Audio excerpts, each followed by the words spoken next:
nanalo ng EV, yung electric vehicle. Madam, congratulations. Hindi kami nagkakamali, worth 600,000 to. Ma'am, congrats sa inyo ha. Congratulations.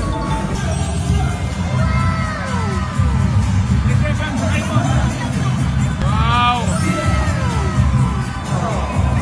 Congratulations. O napadaan lang sa MOA, magka-date sila ni husband. Nanalo pa! Diba? Nag-download lang ng app. Thank you, madam. Swerte!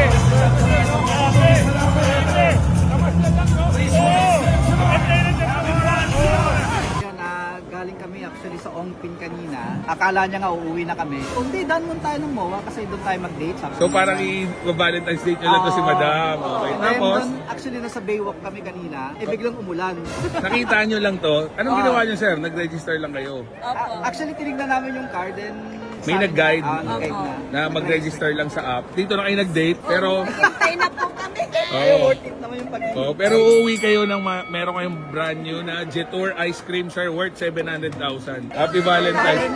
So, sir, Valentine's gift mo sa kanya yan kasi nagpunta kayong Ongpin eh. Di ba? So yan yung gift ko sa'yo. Iyo. Congrats po. Congrats.